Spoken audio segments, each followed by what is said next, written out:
All right. Thank you, everyone, for joining us for this 6th episode of the Web3 and Society Interintellect series. We, Alaka Halder and Wes Chow, have been hosting these conversations on technology, society, and progress since 2021, though this series started out last year. So our goal is to have thoughtful, educational, and multidisciplinary discussions about socially relevant issues and how they intersect with decentralization and Web3. And we try to bring together experts and attendees from diverse backgrounds, not just those who are deeply embedded in Web3 and decentralization. So today we're very excited to discuss all things media and journalism with Terry Nguyen and Erik Hoel. Terry is a senior writer at Dirt, which is a Web3 powered publication that raised 1.2 million seed round last year. And her work has appeared in Vox, The Washington Post, Vice, New York Magazine, Rolling Stone, and many other publications. Erik is an author, neuroscientist, and an Interintellect regular. He's written extensively about culture, science, and journalism. He's a former professor at Tufts, and his debut novel, The Revelations, was published in 2021. And we're really excited about his second book, The World Behind the World, which explores science and theories around consciousness, and that comes out in July. Welcome both. We are very excited to have you. Thank you so much. Thank you.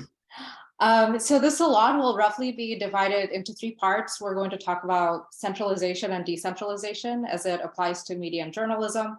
We'll talk about how decentralized media might be formed and funded.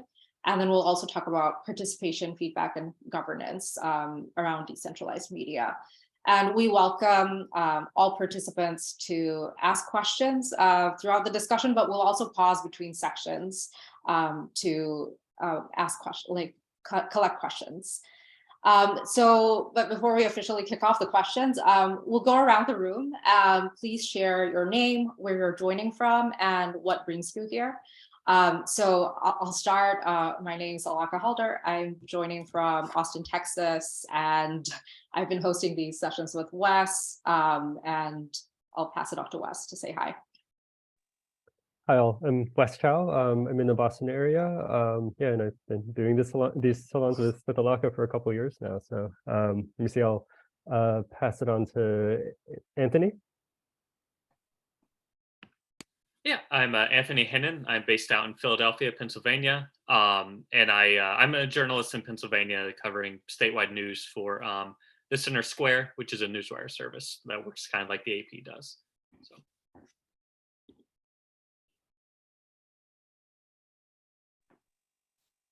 Oh, Anthony, you can pass it off to anyone. Oh, sorry.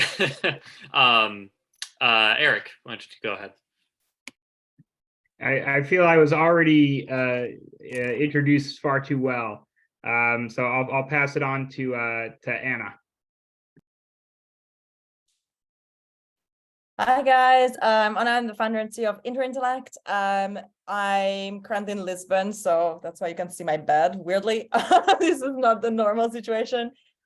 This is a dream come true. It's a dream duo, Terry and Erik, that you are coming together here. I know a bit about your, work individually, and I think there is some really interesting overlap there, and also a lot of things that you approach very differently with similar goals. So I'm just really curious whether just contrasting these 2 journeys, we might learn about something, or we might learn something about what writers are looking for and what readers are looking for in the 21st century. I don't think we have that figured out. So I consider this salon to be one of the stops on the journey as we were getting closer to figuring it out. Thank you so much for being here.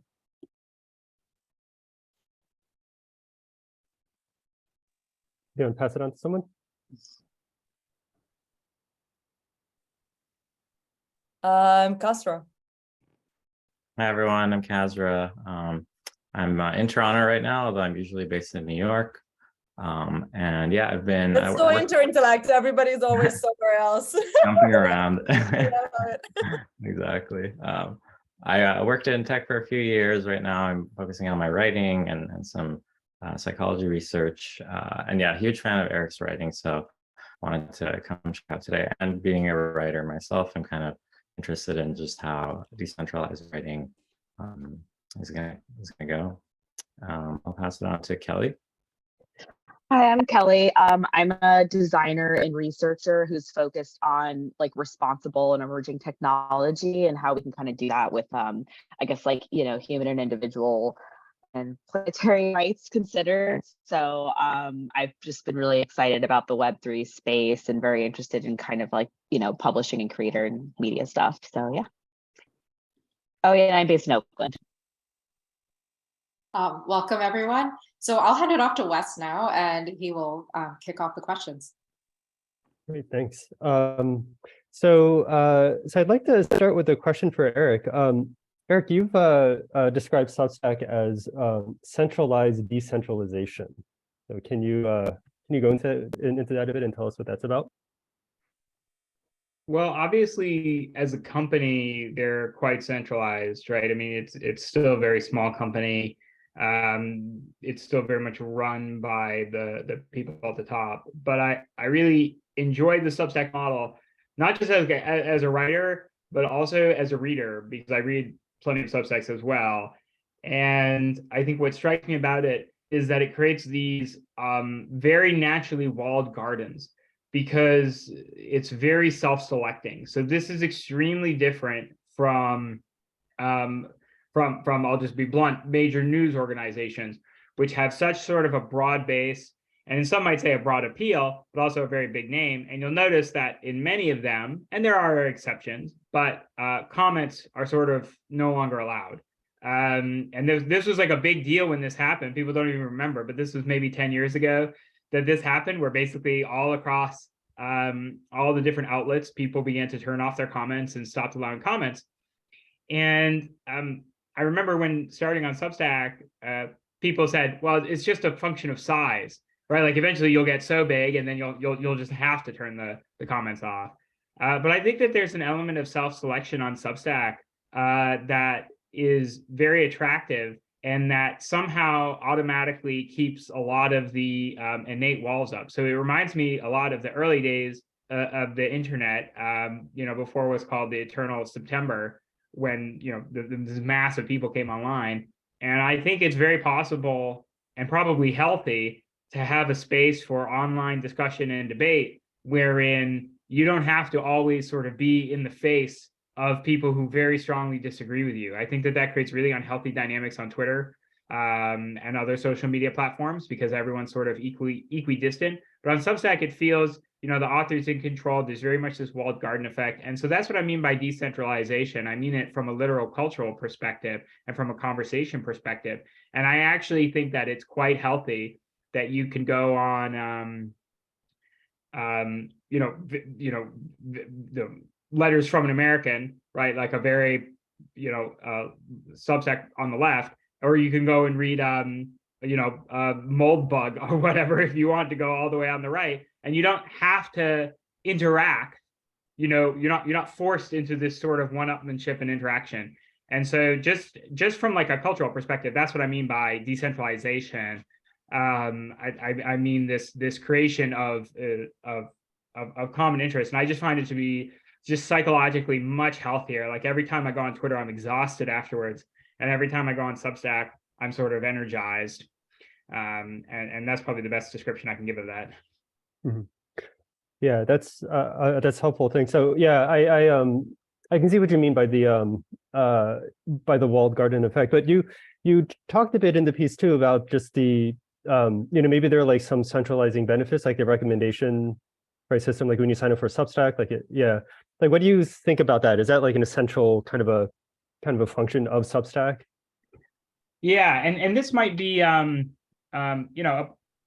I would not have really expected Substack to work, if you just sort of described it to me. I'm obviously pretty much like a big Substack fan. Like I'll just sort of put my cards on the table. I really enjoy the system. And I think one reason is just that it's very frictionless. Something I've noticed lately is that whenever I go to open up a news organization's website, my computer stops working.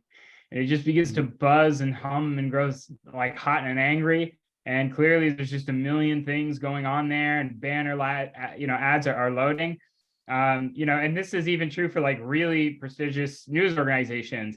And you sort of get this feeling of almost, I don't know, like it's almost like insulting or something. Like it's almost sort of just annoying enough that it really prevents me from doing it, right? Like I just won't click on, a lot of websites anymore because I know that the page like will barely even load.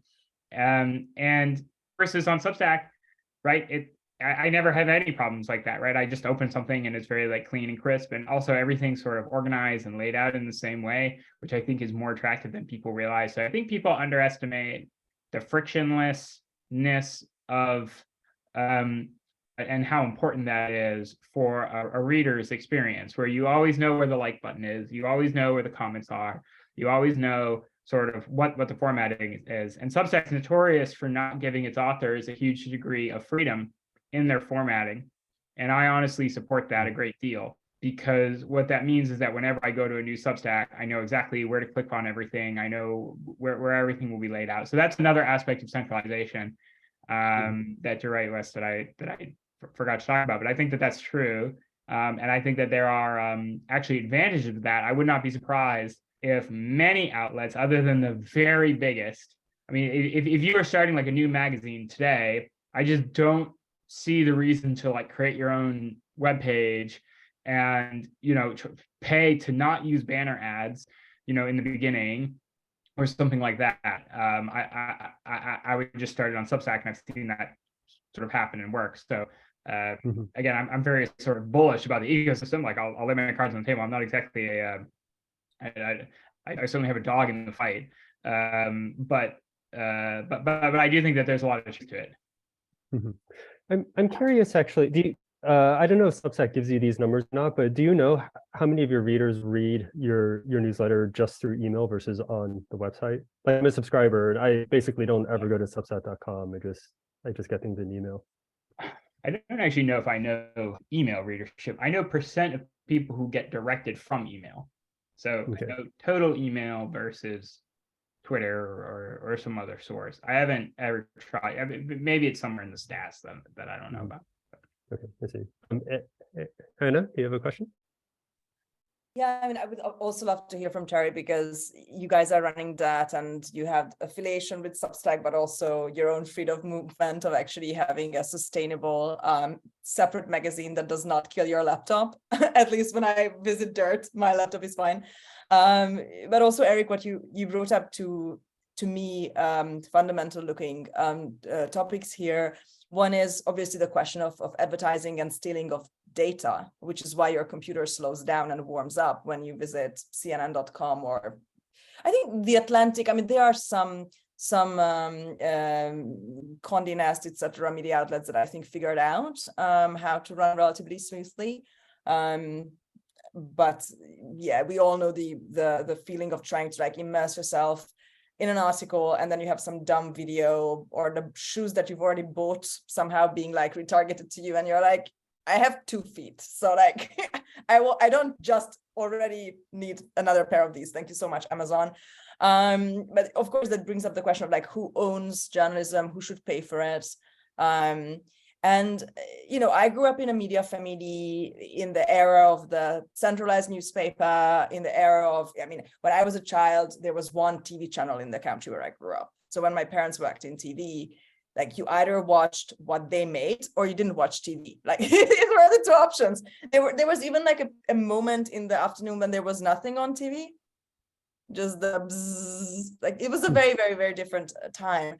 But there's this fundamental idea in democracy that you should be exposed to opposing viewpoints, because how do you make your viewpoints where you find out what other people are thinking and why and what's going on in the world, and you either join in or you differentiate yourself. And in the kind of ideal level centralized media model, you had the editorial model where some benevolent third party omniscient person explained to you all the various viewpoints, and then you as a consumer were supposed to be able to somehow make up mind. Of course, we're finding out that this never was perfect. And the Washington Post in the 70s was not unbiased, and the New York Times in the 40s was not unbiased. There was an agenda. And then, we remove the editorial model, and then you have Twitter, which is just people hating each other's guts nonstop and exhausting you, having you give up on give up all hope on humanity. And now we're seeing this third version, which is almost like this new Substack feeds and stuff like that without an editorial model. But do you guys feel that Substack will have to go back to a centralized editorial model if it doesn't want, you either turn into Twitter, where it's free for all and you're exhausted, or you eventually have to develop some kind of an editorship? So yeah, ads and polarization would be my two main questions. I'm going to jump back in because I think Anna directed the conversation to me before she brought up two really also important points about data and advertising and kind of centralization. But yes, Dirt did start on Substack, and we accumulated and got our first subscribers through the model because, as Erik said, it was just really easy to get people to sign up. You kind of right when you're on the landing page, it prompts you to click and sign up before, and it doesn't really make sense for you to start your own site on Squarespace or WordPress necessarily when you have the UI built in so well and functional. We have since January moved off to our own site. Dirt is a Web3 funded newsletter / media company. So we worked with this really cool company called Fictive Kin to build a token gated website. And it's on, I'll type it down below, but it's dirt.fyi. And but we also have the other aspect in which we are basically a newsletter still. So we transitioned actually off Substack towards a different newsletter platform called Beehiiv, because we kind of wanted to disable that main page that Substack requires you to have. They don't really allow you to just funnel subscribers. You have to have a main page with them, which was kind of why we left. But it's really interesting to see ever since we left in early January, they've been introducing a lot more features. Recommendations clearly has been huge. I also have a personal Substack, so I've witnessed kind of the slow ticking up of subscribers via other people's recommendations. But it's also really interesting to see they're integrating discussions and chat, and it does seem like it's interesting because as Erik mentioned, it's still very walled garden but the interaction across reading to starting to have conversations / discovery seems a little more I don't know, integrated, but I do think they're probably using some sort of algorithm or technology to figure out which kinds of interests you have and pushing people in those directions. But the point you brought up, Anna, is super interesting. We will just have to wait and see whether Substack chat becomes the next Twitter, essentially. Do they provide any sort of moderation tools for you, as a creator of the Substack? Oh, I think Erik's better suited to respond to that because we're no longer on Substack. And I think discussion was integrated after the fact. What would be like banning or?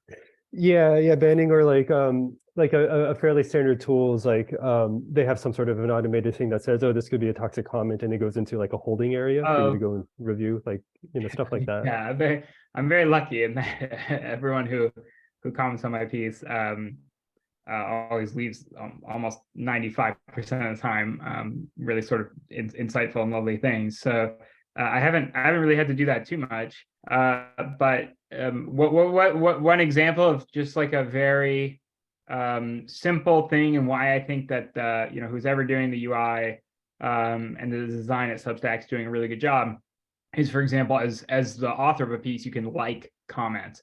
And if you a comment, the way that they do the automatic rankings will always put the most comment first. So this avoids the disagreement effect. And the disagreement effect is a term I made up, but everyone will recognize it, which is that the #1 most upvoted comment on almost any piece of writing on the internet will be starting with, "You're absolutely wrong. Here's the exact opposite perspective." And it will universally be the most upvoted just because of kind of the dynamics of how like if you present a view, it's almost always that the total opposite view is arguable, and 10% of people will always have exactly the opposite view for whatever thesis, you know, for anything, right? Like, you know, what paint to use, right, or whatever. The 10% of people will have the opposite, and they'll like upvote this comment. And so, you know, for a long time, you can sort of scroll down on blogs or whatever, and you find like the big upvoted comment is something sort of laying out the exact opposite case, and that's very annoying. So, mostly because people aren't, you know, sort of taking as much time to develop their argument, and they're generally not as charitable and stuff like that. And sort of like people keep reading. So by having by having all the comments that the author likes show up first, you can sort of you know, implicitly, I don't think people even realize that they're doing this, but they like implicitly, right, are putting comments that are sort of like nice, and that doesn't mean like universal agreement or anything, right? Like I like all sorts of comments that disagree with me, but if a comment is sort of like snarky or a bit mean or something like that, I just don't like it, and then it ends up, you know, 50 comments down or whatever, and it doesn't sort of influences people's opinions about this being like a good community with good sort of vibes, basically. And so that's just an example of like that is moderation to a certain degree, but it's very subtle, you know, thumb on the scale sort of things that they give as tools to authors. And I think that sort of thing is very useful. And again, if I were to go about and you know, I originally planned on doing something like that, like building my own blog or something like that, and I just realized I would never be able to, you know, create a system wherein you can do that and people would sort of understand it and so on. So I think there are a lot of moderation and advantages. Kelly has their hand up. Oh yeah, I was just like thinking about that aspect of like moderation, and also I guess in context of centralization and decentralization, and like how you kind of also welcome in like maybe nuanced like discussion. So it's interesting to think about like a future where there is that kind of space for discussion and things that kind of like are just really simplistic, you know, opinions without referencing like research or like lived experience or something. Because like how can you kind of like create that sort of like diversity of narrative and conversation that like you're hoping your newsletter is going to, or like your, you know, your piece you're publishing is going to do.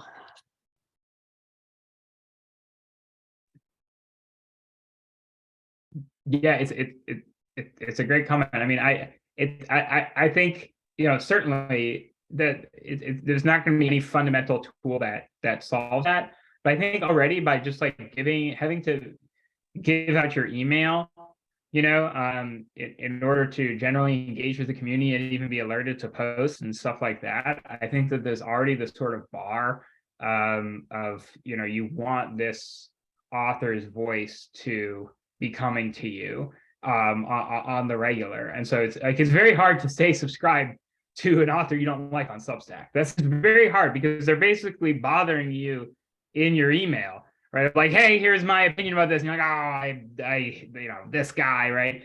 And so I think it's very easy and natural to unsubscribe. And I actually love that sort of winnowing effect, you know, like I think everyone wants sort of like larger, you know, larger lists and whatever, like from sort of the business side of it. But I certainly would take a slightly smaller list with a far better self-selected audience, just because it makes everything so much sort of easier mentally to go out there, and you feel a bit safer, right? And so you can be maybe a little bit more adventurous, or a little bit more personal, or a little bit of things that if you were, you know, writing for sort of a faceless audience.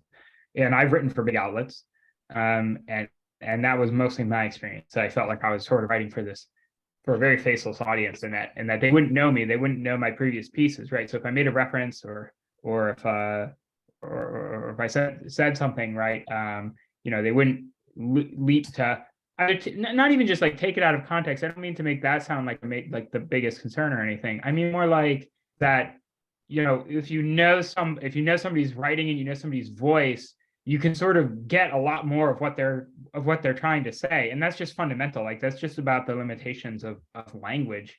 And I don't think that there's any way around it other than to, you know, read a writer directly and read a good amount of them. Can I jump in with a question, because this is really interesting to me. So I heard this from Noah Smith actually about Twitter, that Twitter also, I mean, I don't know if since Elon takeover it's the same, but that used to be like, if you have like 200,000 Twitter followers, basically the way to make comments disappear was to just not engage with them. So it's again the tweets authors likes would or responses to the responses would trigger comments to move up. And I even then I was thinking, like, is it ethical to leave the curation of the response to the author? Like, doesn't the author have enough problems as it is? They have to write a piece, and in the current environment, you also have to edit it, deal with any like fact checking. If anybody like emails you that you got the date wrong, you have to go back and correct your own writing. There has to be a problem in like how naturally things work when authors will want to get support. What are things that you would prefer? This is a question to both of you, obviously. What are ways in which we can support the author? I was actually going to say that I want to hear Terry talk about this, especially in context of the switch to Beehiiv and sort of playing around with other platforms and so on. Like, have you noticed it, are you making decisions? Are they sort of, have you noticed any like fundamental advantages, like along these lines, along moderations, but also like, finances or so on? I personally have not looked at a bunch of other websites, so I'd be really interested in sort of your take. Yeah, I think with Beehiiv, we chose to go with them because they're a really new small team and they're rolling out updates constantly. But kind of what you mentioned earlier about Substack UI being I think Substack just has really great UI, and me building on Beehiiv, you kind of notice, like, I've used a lot of CMSs. Shockingly, Substack, Dirt's personal, and Dirt's personal CMS has been so much better than any of the mainstream CMSs. Like, kind of the older the news company, the worse that the CMS is. Like, that's almost like a fact. I see some head nods. It's really bad. But I think with Beehiiv, we spoke with them, communicated with them directly, and they were much more amenable in terms of like what they were willing to let us do. Running ads was also kind of like a different experience, because I know I don't know how a lot of different Substacks do different ads. They might have a one-off partnership and kind of mention it only once, and Substack, it's kind of removed from the purview of Substack. I'm curious to see whether they're going to integrate that more, whether you have to check a box or something to say that this newsletter, like, I'm working in collaboration with someone else, so they get a cut of that. I'm not sure if that's ever going to happen, but if you think about scale, like, that could be a thing in the future. But I think Beehiiv just kind of funneled us with the folks. We've run ads with like Upside and Brooklinen, so kind of like more mainstream DTC brands. And obviously, I think they have their own kind of smaller ad network in which you can pick and choose which companies to work with. Is your CMS, the CMS for Dirt, is it like very customized or like idiosyncratic, I guess, like to your editorial process? Is that why it's better, or is it just like generally it's just like a more modern product? Or I think it's just a more modern product, and it also obviously we're tweaking it as we go. So it's actually really exciting to work on something where you're like, okay, this is like imperfect, but we can make gradual adjustments over time to it. I think the thing I've been most impressed by is kind of the token gating aspect, and how, once you're connected once, either on your phone, like, and your, browser, you stay logged in. And that's like a huge problem with a lot of mainstream. Like, I get kicked off the New Yorker all the time. It's really annoying. And you kind of have to route that through Google as well. I think one thing that Substack really, what's great was with the app, I stopped getting emails and I would just check the app itself or the homepage. And so just kind of seeing these different ways of centralization is also really interesting, because I think people crave a unified feed, that kind of the email process. I know, depending on your email habits as well, it can get really annoying. Anyways, I strayed from the CMS. Right. I just want to make like maybe one quick comment, and then a question, and then we can move on to the next topic. We have a lot of questions for you, Terry, at some point about DIRT and the tokens and everything. But the first comment that I wanted to make actually is there's quite a bit of research from a group, Stanford SNAP. It's like a computational social science group on the effect of moderation on user behavior. So some of the things, Eric, that you said, and the thing about the Twitter behavior, Anna, that you pointed out, I think is maybe reflected in some of this research. There are interesting things in there, like for instance, kind of as an accident. I think it was initially like a bug in the code. Reddit doesn't show downvote counts. Like it takes downvotes into account when it does its recommendations or like its ranking, but it doesn't actually show counts for users. And it turns out that masking downvote counts actually nudges people to not behave badly. Like they want to, like when somebody like purposely goes on and like posts like an angry comment or something, they're doing it in part because they're like there's like a class con effect. They want to see that people are reacting to them. So if you don't show that they're being reacted to, then they tend to not do that. That's why Interact works, right? I mean, we've done thousands of events with sometimes like very touchy topics and with complete strangers from all over the world, right? And this was my whole idea. And if you go on into our Athenium, where the foundational documents of Interact are, there are the 5 rules of gathering and the 4 rules of hosting. And that's basically the whole idea. Like if you come, it's non-anonymous, so we know who you are. People can see you because you have your video up. You paid for it. So it's like an intentional thing. You show up. You can't just like, it's not like Clubhouse. You can't really just walk into an Interact salon. I mean, like maybe if you're in everything everywhere all at once and you do a very unlikely thing, you end up here. But like it's statistically very unlikely to be dropped into exactly this Zoom call of all the Zoom calls in the world happening right now. And like if you disrupt or if you do anything toxic, like you will be removed and you lose your money and you will never come again. Like there's, you're not growing your follower base. You won't be the cool kid. This is not going to grow your career. Nobody will think it's sexy. And so nobody does it. And that that after like 3 years in, this completely changed my view on human nature, I think, because I'm like, people are actually wonderful. It's just like there are very specific, distorted conditions where we can all misbehave. We all have that side, that little adolescent who wants to like, look how cool I am. I'm like disrupting this. And if you see that this makes you, I mean, I'm sure everybody here had that moment on Twitter when you were like, oh, if I started trashing other people, I would get 50,000 more followers. If I started like complaining about the wokes and I don't know what needs to happen on Twitter for you to get followers, you would get it. And then you're like, okay, maybe I want to just have integrity and post about things that I believe to be true. And then you have fewer followers. But this was always my experiment, to build something where, it's like when you have a dinner party in your house and you invite people, it's very, very, very likely that it's going to be a good experience for everybody because everybody is participating in keeping it agreeable. Yeah, I think that the mode of communication is extremely important, right? That's the whole Marshall McLuhan thing. So maybe one last question. And the incentives. What's the goal? Yeah.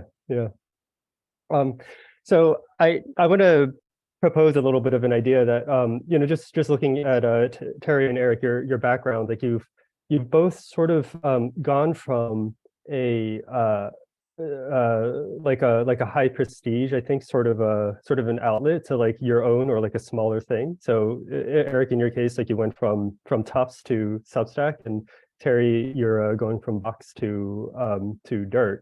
So I'm curious if there's some sort of a new way of thinking about the mainstream media as, or in the case of you, Eric, like academia as being a kind of like a farm system, right? Right, like this is the place where you go to like develop talent in your networks, Watch like what learn to how say because West is an academic. Yeah, like is there a role, say, for mainstream media to like serve as like a like a place where new talent kind of emerges? I think over time my opinions about this have become sort of more extreme, and so people should take what I'm going to say with a grain of salt, because of course every single person's situation is going to be completely unique, and so some people might be very comfortable and more comfortable starting out as writers normally do as a freelancer for these larger, more mainstream outlets. But I mean, at this point, I mean, I've turned down the New York Times several times now, right? They message me, they say, Eric, write something for us, write anything you want. No, because I know what's going to happen if that happens. So first of all, they're going to take the piece and they're going to like butcher it to a certain degree. And then they're going to put it out, and it's going to be great because it'll be out there in the world, but no one will ever pay attention really to the byline on it, right? It's the New York Times. That's the name that matters for every piece. And for every word that comes out of the New York Times, the name that matters is the New York Times. It's not the name of the people writing for it. And it's what people don't understand is that audience capture is the only way that you can really make a living as a writer. I think you need to capture an audience, and that is a snowball process. It's not a process that happens overnight. It's a process that snowballs, where even old readers will bring in new readers. And I realized with Substack that there was an opportunity for audience capture. So even, for example, for the New York Times, I'll put out a piece, but how many subscribers to my Substack will I get from writing in the New York Times? And the answer is basically zero. I'll get zero. So why do it? Because even if I just get a couple dozen to a couple hundred subscribers from writing a piece, on my Substack, those subscribers are then there, for the long run, right? Unless you have massive churn because you're putting out pieces all the time or something. So, like what I would do if I were starting out as a writer is not at all right for any of those major outlets. I basically think about, there's always this downside when you're writing online, which is that you need to somehow address contemporary topics, because otherwise, you're not going to you really need something that can lead the tip of the spear in terms of subscriber growth. But I would literally just start creating like a body of work. I mean, particularly if you have some means of advertising it, like if you have a small Twitter following or something like that. I think I had 3,000 Twitter followers when I started writing The Intrinsic Perspective. That's a lot of Twitter followers, but that's a very small Twitter account in the grand scheme of things, right? That's a very, very small Twitter account in the grand scheme of things. So that would be sort of my suggestion. Of course, some people might be more comfortable writing for outlets, but what I found was that when I went to go try to write for outlets, I ended up just writing pitches, and you basically become a pitch writer, and then occasionally you're allowed to write your actual pieces. And I just found the whole sort of system ridiculous. I don't think one can make a living off of it. I think in the most recent, you think that everyone who's getting published in the New York Times or something like that is making like thousands of dollars. It's like, no, they make like it's like $750, for like your first piece in the New York Times, like $750. You have to put in a lot of work, and you have to get lucky, and you're not writing for the New York Times every month, right? So, okay, so you get $750, and then over a couple months, you might get it in a couple other places. And, I would literally like take out a loan and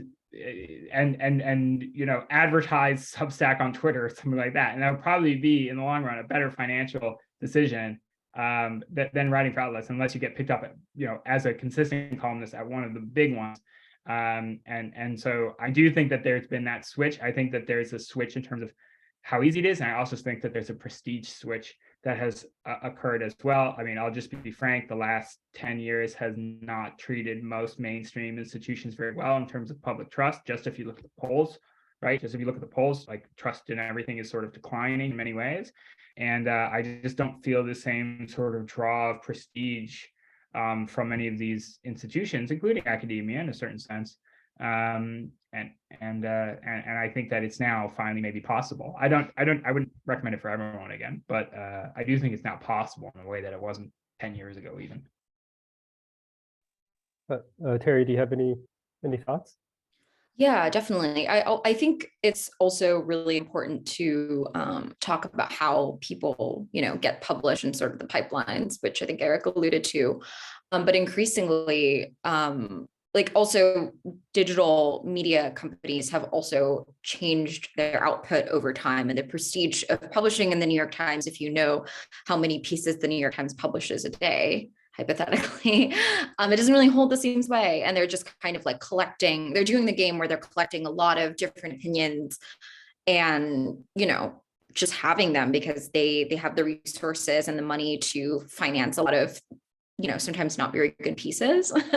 Their magazine does good work, but if you're writing essentially like an opinion essay, it's like edited down. It's not as, thoughtful. It's almost like you're blurbing something. And I also feel like, as someone who kind of entered the industry formally in the mid 2010s, started writing and publishing around like 2015, 2016. It's really felt like there's much less opportunity for younger writers and kind of new voices to emerge through those institutional paths. And, Twitter has been a big boon for a lot of people, specifically if you cover certain topics, like if you cover politics, for example, during a big election year, that kind of like rises your star immediately. But kind of if you're like a culture writer like me, it requires a lot more sustained work to put in. You kind of have to write across the board. But I think more and more people, especially writers starting out, the dream job is no longer at like a major publication. The dream job and the consistency is to build an audience base that you can rely on, who will, promote your work, buy your book, subscribe, and read your newsletters, which is also why I think, something with DIR is really great is, people get it in their inbox every day and they don't even need to go to our homepage. So that funnel, I think, and that like audience capture is really like crucial. Terry, what's the biggest changes do you think of why it's harder? I mean, certainly people might not know how hard it is to get started, writing for a lot of these places, but a big part of it is that you generally have to write a pitch. It's not even that so much you write an article, right? It's like you write a pitch for an article, and then you send that, to a bunch of people or potential editors. And, that's always a huge struggle. What do you think has changed? I was just interested in this. What do you think has changed significantly over the last couple of years or last decade or so that's made that even harder?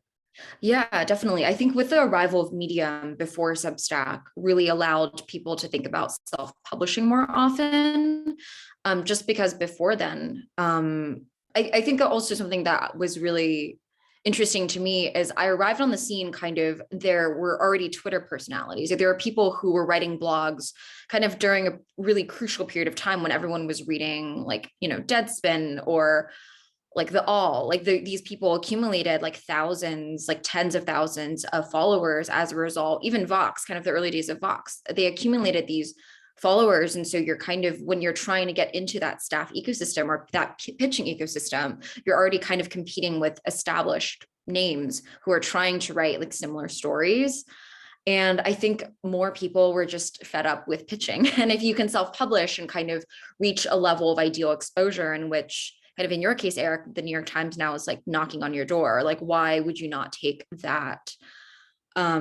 You could, there's a lot more time that you can spend working on your own piece and ensuring that it gets published to see the light of day rather than kind of waiting in the email channels, like hoping that it gets picked up. And I'll also just be even more radical and expand on be as radical as one can be. And I think that even traditional writers have hugely failed in terms of audience capture. So, okay, so what do I mean by that? I mean that the traditional publishing system has failed them in terms of audience capture.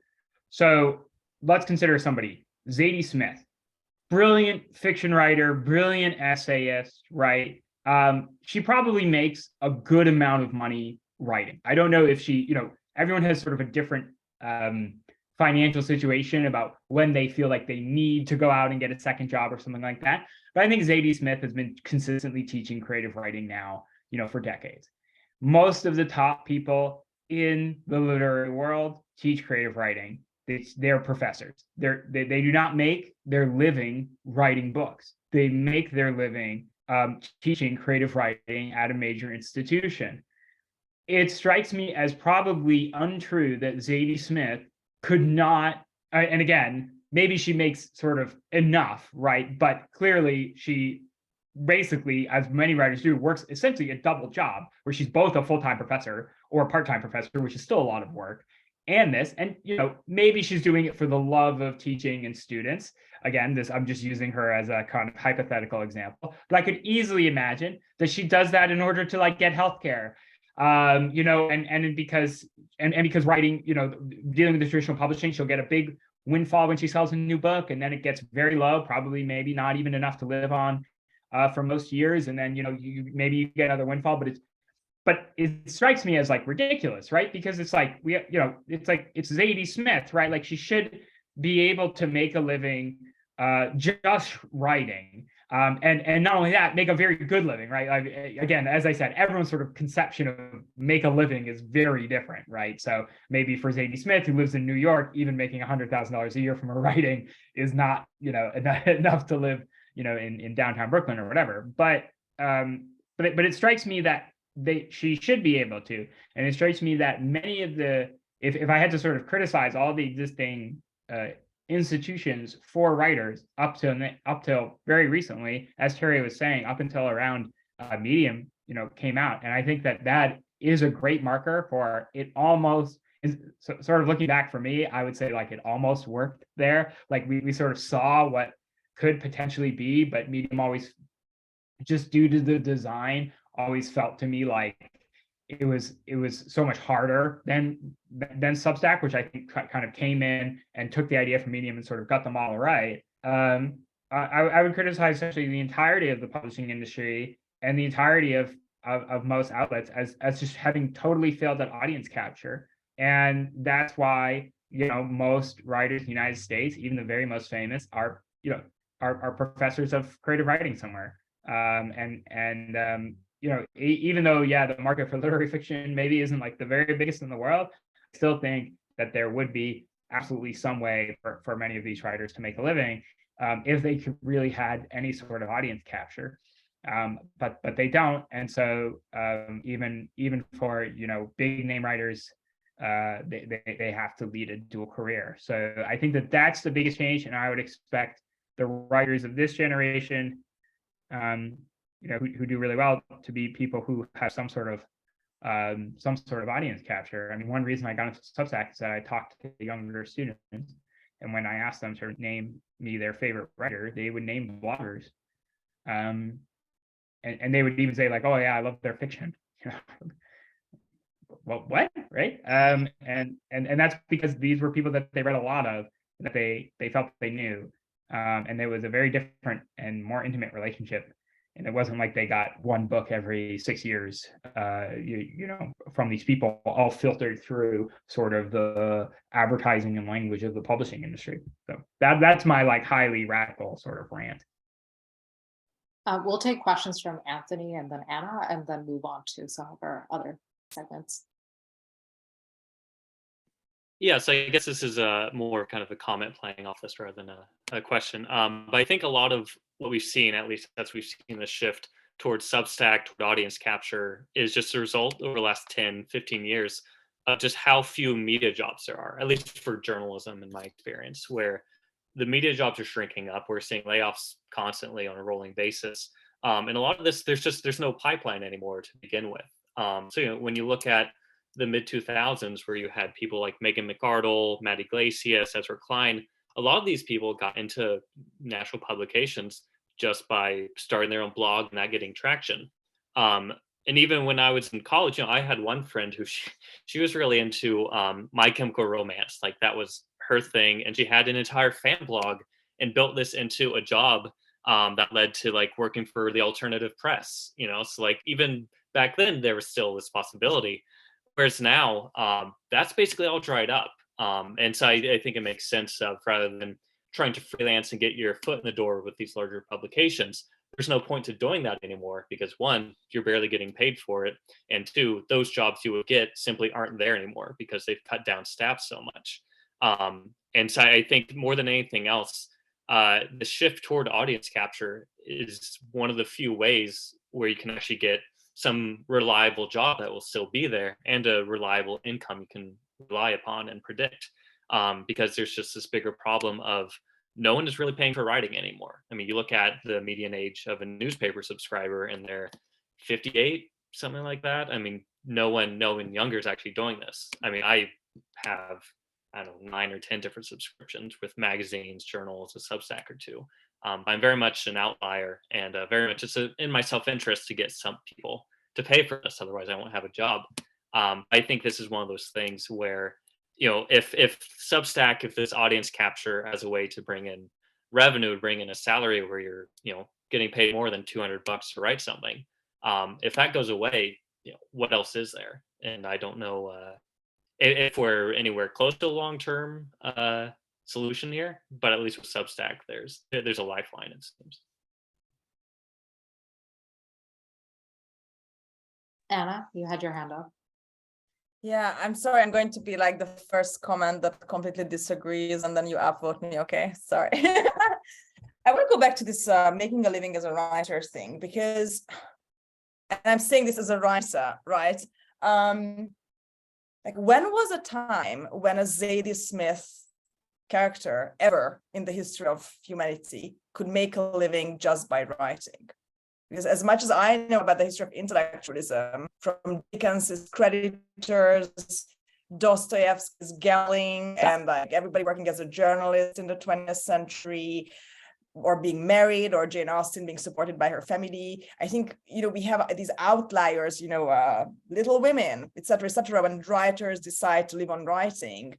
But this has never been a solved problem. I think if anything, we are the closest to figuring it out ever in history. And I think that's a very important kind of like shift in the mindset to be like, we are not nostalgic to some bygone era from which we can learn. There's no, like, the only thing we can learn is like, yeah, rich people could afford to be writers. Great, thank you, that's super helpful. So just make your parents rich and have them give you money. Okay, great, thank you. This sounds super realistic. Let me call them, So that's one of the things. The other thing is, I mean, you kind of touched upon it, the cost of living. Like, and you and I, Eric, we talked about this once just kind of casually, the importance of being in these super expensive coastal cities or major cities in the world. I mean, okay, Zadie Smith may be living in New York. If she was just living in Oxford or London, that would be just as expensive. Like, why are we forcing writers who traditionally have a problem getting a living from what they're doing and usually have to take on like day jobs and stuff like that to basically not have even a shot at having a career unless they go to these events, they are there, they run into the editor and the agent at the bar, they pitch between 2 martinis. Like, we can do better, right? Especially like after the pandemic. I love Schrodinger's Brett on Twitter, Substack. She's also an Interact host now. And she's like, she lives with her parents. I mean, I'm saying this, she talks about this. And of course, like, yeah, she writes 3 beautiful Substack essays a day because she probably doesn't pay rent. I was also the most productive writer when I didn't have to pay rent. It was great, So to me, that's one thing to kind of think about and create like encouraging frameworks. Like, oh, you want to make a living and so you move to a small town? That's great. Good for you. We want to enable you to have a career despite not living in LA. And the third thing is something I have a very complicated opinion on is the self-help / trade book. because I find that a lot of people who want to be writers figure out after a while that if they want to publish books, they have to just do these bullet pointy things. And is there a better way? Because I feel like there are more trade books now at every airport than there are humans. So I don't know. It's like podcasts, like everybody's a podcaster, but nobody's listening to podcasts. So what should we do? I have a comment about how there's like institutionalization as a result of cost of living, right? Like you can't just, like I'm also a poet and I really love reading about the New York School, but so many of those poets didn't have like day jobs. They just kind of took on odd jobs and they were able to live because of, you know, they were around in the 60s and 70s. And I think I think about this so much with publishing and academia and how so intertwined they both are. Although kind of with the popularity of things like book talk and kind of people building their own social media followings, they can still get published in that industry if they parlay their cards right. So much of it is kind of like you have two paths. Like you're either like a popular writer, and that's kind of a little derogatory with the ivory tower of academia, or you're kind of someone who takes that route and you get an MFA and PhD and you kind of play that route. So I think so much of this has to do with like the large economy we're in. But at the same time, I think it's really great to see that there's more writers writing now more than ever. It's kind of like everyone's just putting their thoughts out into, I don't know, onto Substack, into the void. And, you know, that's encouraging as well. But I think, you know, with the ethos of Dirt is that people crave curation as well. They crave having someone there to guide them through kind of the whole, like our whole thing is like the online world is so messy and it's like you're essentially like rolling around in dirt and mud all the time. So how do you make sense of it all? Can I just add, I love this. And one note I would like to add to this is how important it was, for instance, for my parents' generation and older in the 60s and 70s when the pocketbook revolution happened.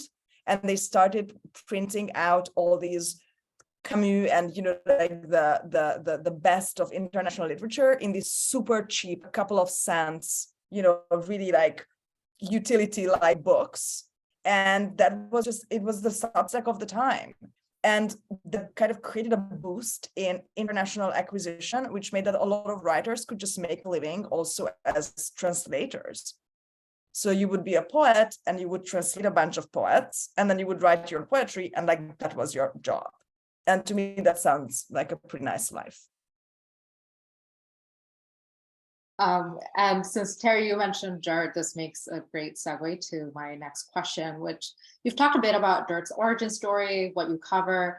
I'm really curious why Dirt decided to go with the NFT-based subscription model, why it's a Web3 powered platform versus going with something similar to Substack, like the traditional subscription model. And I'm especially curious because it almost seems like this adds a layer of friction. Like when you go onto the Dirt website, there's a guide on like how wallets work and so on. Whereas you don't necessarily see that with Substack. No one's telling you how to plug in a credit card. So yeah, very curious to hear about how those decisions were made and how it plays out. Yeah, definitely. I think very early on when Dirt launched with and began fundraising with the intention to be called like a Web3 media company, not just a media company, was because we were really drawn to this model of like decentralization and for our audiences to, you know, be active participants. And so another thing besides getting the newsletter is if you're you know, we have a Discord, like anyone can join the Discord. There are certain token gated channels, but kind of before we launched those, the subscription, all those channels were available for the public. And so I think that added layer of kind of, and I think Anna talks a lot about this, is having that extra layer so that people take a step to show that they want to be a part of this ecosystem was really important for us. And we essentially were in this kind of like beta mode for basically 2 years since 2020 when Dirt initially launched.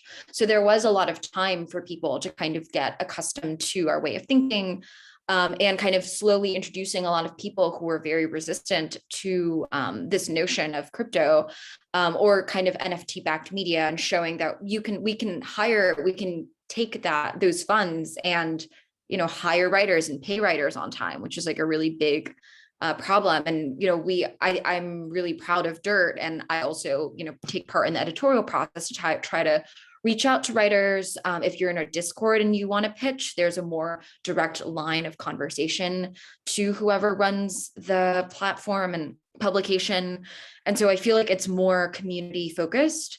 And obviously there's a lot of different projects in kind of the Web3 scene. You know, there's Zora, there's FWB, there's a lot of experimentation. And I think it's really exciting to see different publications approach community kind of, you know, varyingly and very differently. Wes, you had a question. Yeah, I was just curious, like, as a holder of the NFT, like aside from access to the Discord channels, like do the NFT holders like have any other kinds of benefits? Like, is there any sort of editorial sway, for instance? Like, can they provide more feedback, suggest things? Yeah, so you can vote essentially if you are part of there's like two kinds of subscribers. You have the kind of major like founding pass, which allows you into our DAO, and those subscribers actually can vote on stories every month, or I think we're kind of ramping it up to every 2 weeks, which is really exciting. And if you're a general subscriber, you're just able to access those, you know, gated channels and kind of provide input. And they're more active as well compared to the other topical channels on the bottom. But generally, if you're in the Discord, you can provide general feedback at any time with any newsletter. Do you think there's something unique about the NFT model that encourages a sense of community and activity versus, I guess I'm curious, like, why this hasn't been possible with like a subscription model where one could imagine that similar tools could be put into place to encourage community involvement? Yeah, I think it's the ethos of, I think, the Web3 space, which was really appealing to us.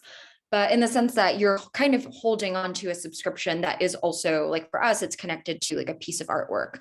If it's the founding pass, it's connected to a generative artwork in which you kind of have a stake in the artist as well. And it's available for resale. And meanwhile, our kind of more basic $60 annual subscription, you feel like you still have this representation of Dirt. And I think we talk a lot about how if you subscribe to like a literary magazine or even the New York Times, you're just another subscriber and things are essentially like fed to you. You can write a letter to the editor, but really, like, who reads those? Like, there's one person hired to like take care of these needs, and it's almost like they're put there just because of tradition.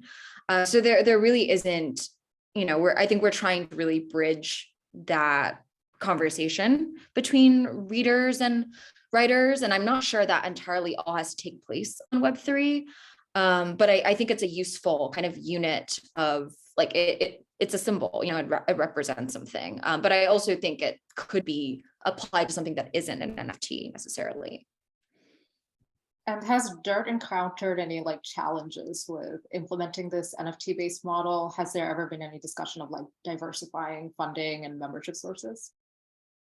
Yeah, that's definitely kind of a conversation that I brought up with our founder. But because we are raising venture capital money, VC funds love to see commitment to a market. And I think we've proven that, you know, so a lot of people who hold Dirt NFTs, especially the $60 annual, that's their first NFT and kind of the first time they get a wallet. Like we've thought about, and I think we are actively working to partner with people who've created technology that kind of bridges that. So you can pay with, you know, PayPal instead of buying Ethereum on Coinbase. But there has been generally, I think a lot of people don't really know how to talk about us because we have institutional backgrounds. Like Kyle, Daisy, and I come from traditional media, but we, for whatever reason, gravitated to this model.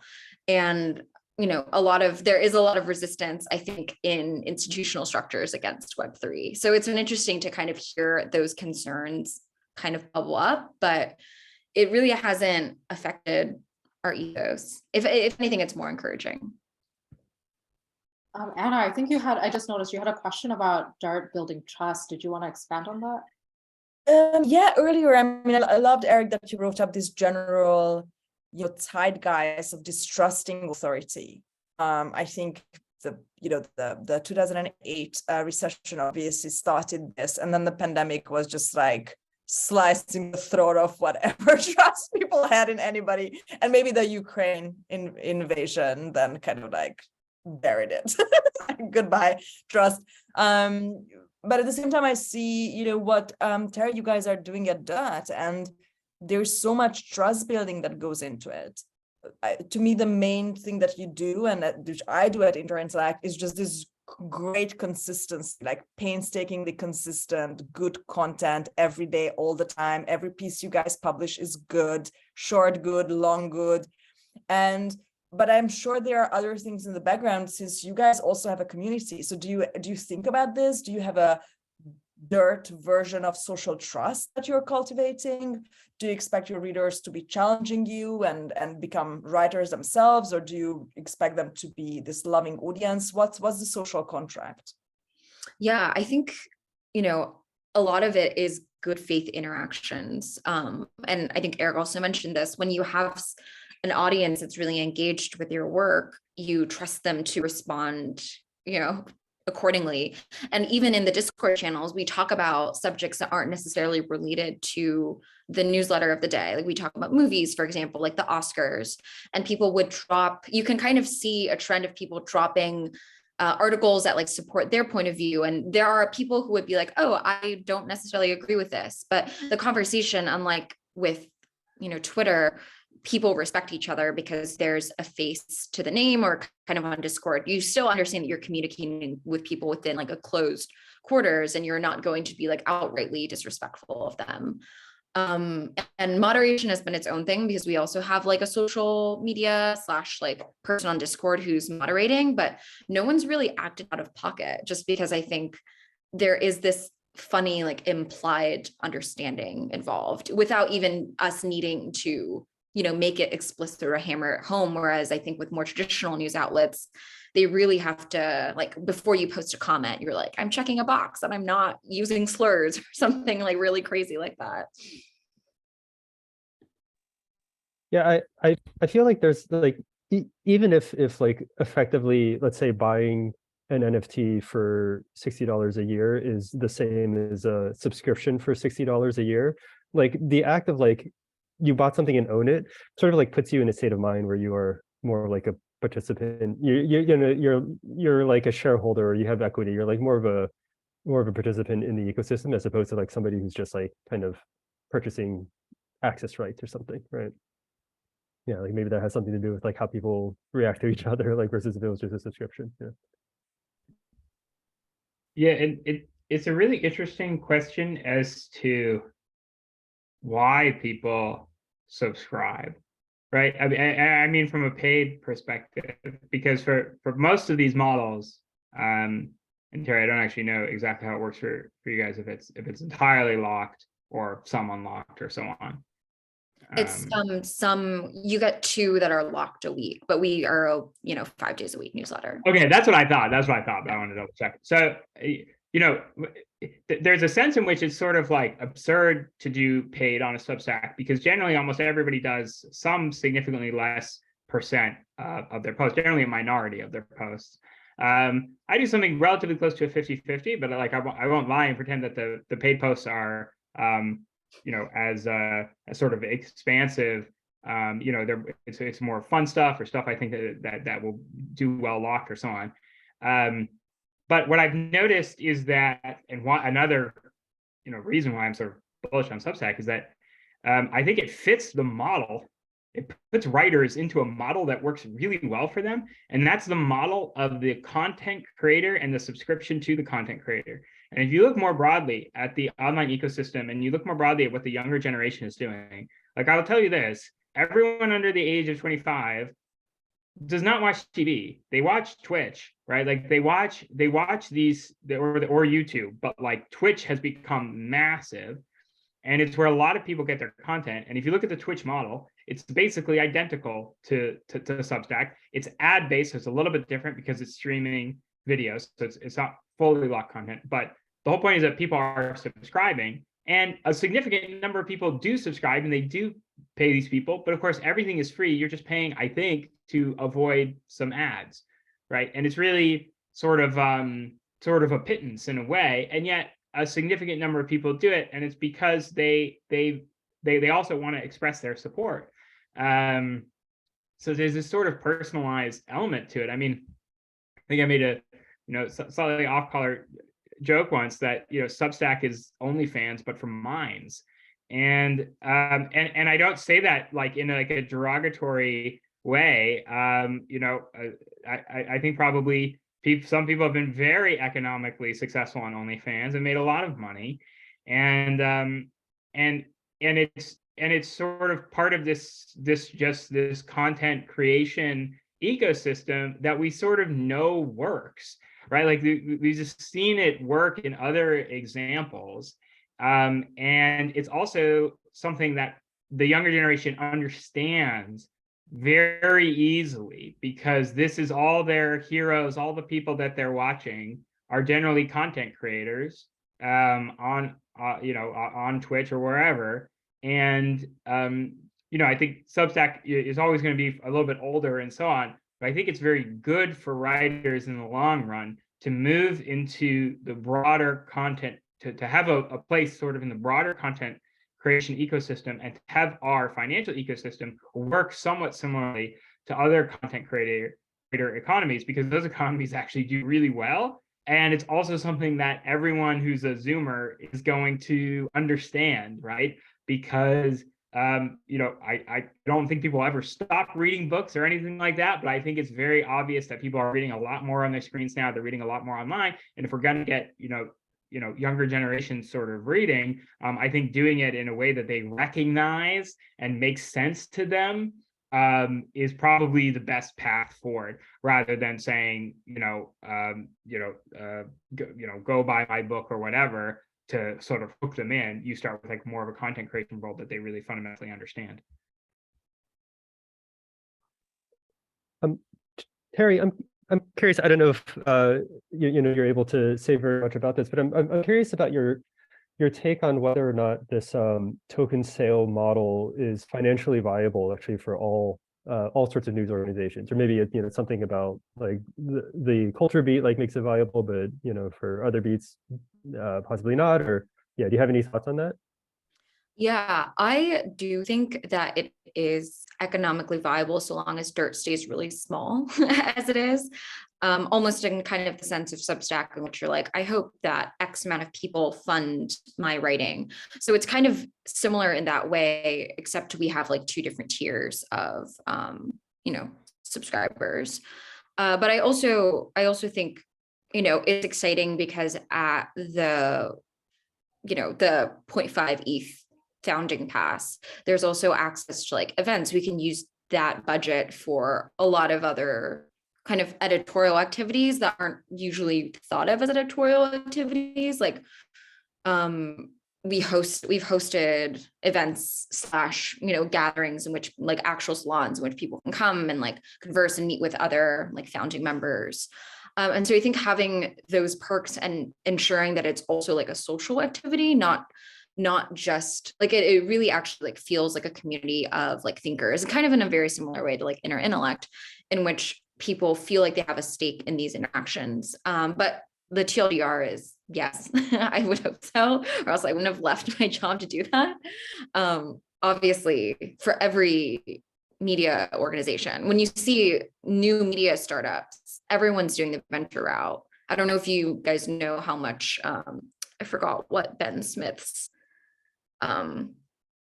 they basically got $12 million to like recreate the New York Times essentially.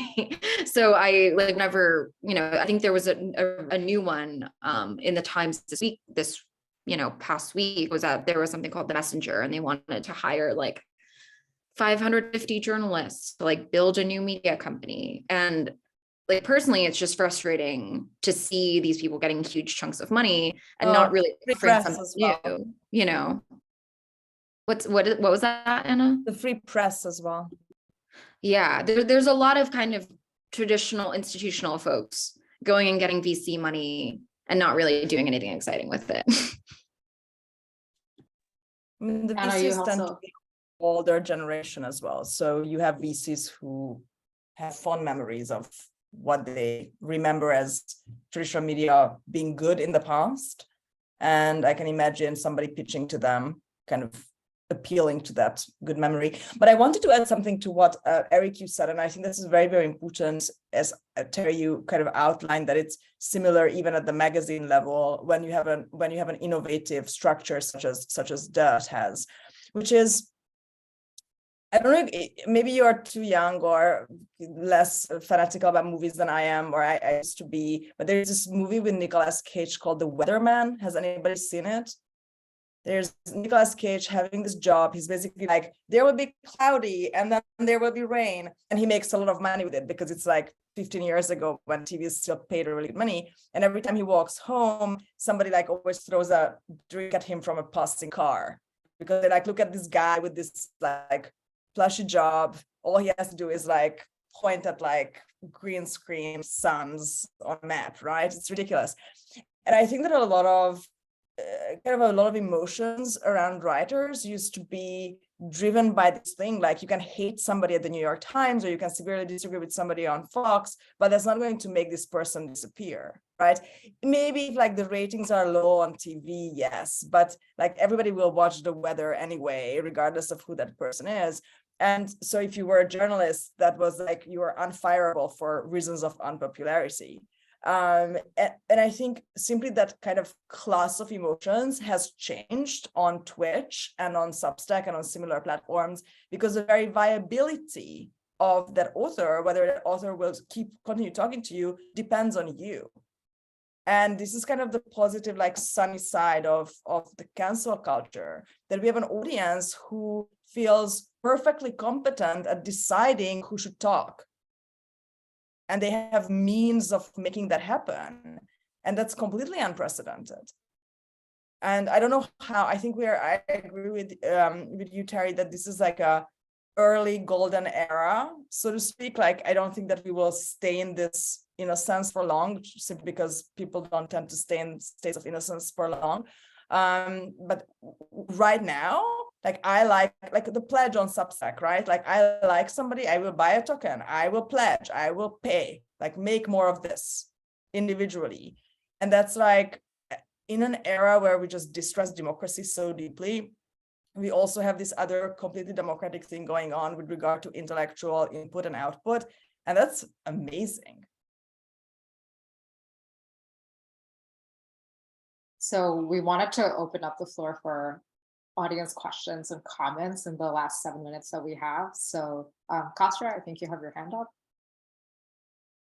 Yeah, I had a question for Eric. How do you think about like some of the downsides of audience capture, especially with your Substack getting bigger, like, seeing writers in the past who have, the bigger their audience gets, the more they feed into particular, whatever, like narratives or political sort of fights and stuff. How do you go about that with your own content and sticking to some kind of central principles?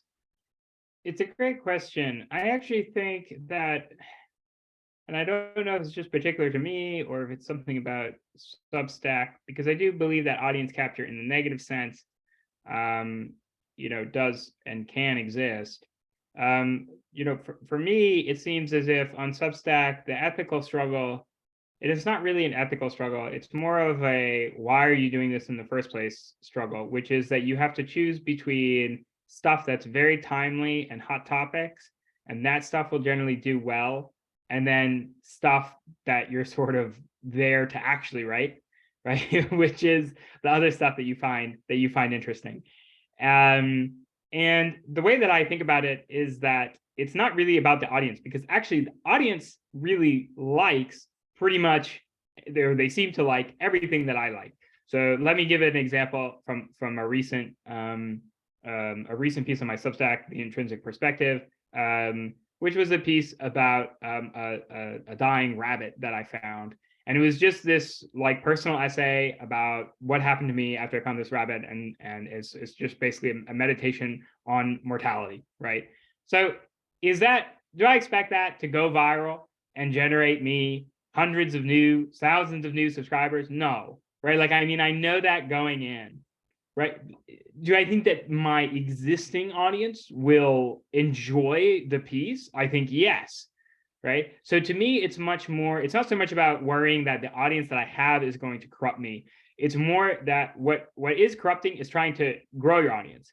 Now, the issue is that, of course, you want to grow your audience because the whole point is that you're writing. So again, this is what I mean by this is the fun. To me, this is the fundamental trade-off, right? Like if I really wanted the intrinsic perspective to grow as much as possible, I'd be pumping out some new sort of hot take on artificial intelligence or whatever, a couple times a week or something like that. And I don't want to do that. And so the trade-off is just, can you find a happy medium, and can you try to incorporate the stuff that you are doing this for, and like why you became a writer in the first place, into addressing stuff that's maybe a little bit more hot topic, a little bit more contemporary, and do it in a way that feels like satisfying and that you're not selling your soul. I think so far I've sort of managed to mostly do that. But to me, that's the fundamental dichotomy. But I would note that, again, as Anna pointed out, there has never been a solution to this. It just has never existed, right? You either had to do only exactly, the very most personal writing whenever exactly you wanted to do it, and that was if you were very rich, or you had to make some sort of compromises somewhere. Not so much in that you think, haha, I'm going to take advantage of this moment, but you have to sort of pay attention to things, and you have to sort of go about it another way. So that's the way I think about it, is that the corrupting influence is always really trying to significantly like go viral and grow your audience, versus trying to give your audience what they actually presumably came here for, which is sort of your writing and your thoughts and so on. We don't like to pay for the things that are most important to us. We don't like monetizing things that are private life, content, entertainment, love, food. It's like for the human mind, and it's the same chicken and egg problem always for social media. Social media monetization has not been resolved. Monetization of books even or publishing has not been resolved. It's like we don't like to know that these things are transactional. And it leads to cheating, right? I mean, Substack and these creator platforms are the first real platforms where it's not cheating. It turns writers into buskers, right? Instead of buying a ticket to a concert where you go through all these hurdles and you have no idea how much at the end, the reader doesn't know that the New York Times writer gets 750 or however much they get. This is like a glorified form of busking. Any other questions or comments in the last 2 minutes that we have left?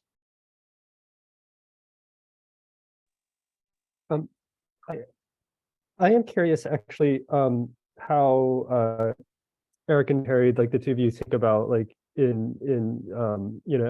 writing becomes sort of more decentralized, or like with smaller teams, like the problem of fact checking and quality control and being able to like sort of pay for that. Like, is that now like a thing that happens like sort of exogenously, like you have somebody else who's commenting on work, or are you still like trying to sort of do that sort of critical review like in-house?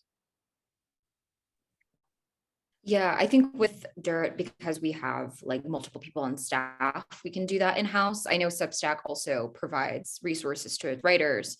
But I think that, when you think about journalism at large, like this kind of writing where you're kind of the culture writing that I do is really great with crowdsourcing and things like of that nature. But kind of when I'm curious to see how this will be applied to like an investigative sense, in which a project requires like months of research and deep fact checking, like something that requires like a whole team or like an editor to really kind of control and oversee. Yeah, I think it's good for a certain kind of writing. And I hope that there's more willingness to bring in, editing infrastructure. Again, maybe Eric can talk more because of that gated Substack piece you have. Yeah, I do think that there's always the concern that what you're putting out is is low quality because you haven't thought about it or read it through enough, right? I mean, I read through everything I put out probably 15 times, and the morning is always a very nervous time for me whenever I'm going to put out a piece, because I'm just sitting there rereading it. And I send it to myself in different forms. I email it to myself, because when the words shift on where they are on the screen, you catch things that you wouldn't have caught because you're so used to reading it, at a certain point. So you have to change up how you read it. So you read through and you can catch grammatical mistakes and things like that. And I don't think that there's any way around it, that like with a one house operation, you're going to make one person operation, you're going to make mistakes, all the time. I do, however, think that it's not really, the problem with that editing is that, when you have a couple cooks in the kitchen, oftentimes mistakes can actually, get added in. And I do think that we'll see what the upper bound is economically for these things. We'll see if the audience keeps growing in the way that it's been growing. But if so, what I would like to do eventually for the intrinsic perspective is like hire on people as researchers to do part-time research and help me craft the sort of longer pieces that I really like to do, and have that be part of the budget. I mean, I already sort of do something somewhat similar in that I have an artist who works with me, Alexander Naughton, who's incredible, and he does the art for all my pieces. And we started off with basically him making a pittance, and now he takes some percent of the paid subscriptions for the intrinsic perspective, and it's now like a really solid job for an illustrator, and it grew into that. And so I do think that there's some sort of potential for growth and doing something interesting in terms of teams, but I think it depends a lot about where the upper bound is on this ecosystem and how much, can you actually make a full livable wage and maybe pay somebody else for a full part-time job, or so on. So I simply don't know. We'll have to see, but I'm excited to find out what's going to happen. We are unfortunately at time. This was wonderful. Thank you so much, Eric and Terry, for joining us today. Lots for us all to think about. We'll share this recording shortly after we wrap up, alongside a recap, and we hope to see you all around at one of our future salons. Thank you all. Bye. Thank you. Pleasure meeting you all. Thanks for coming.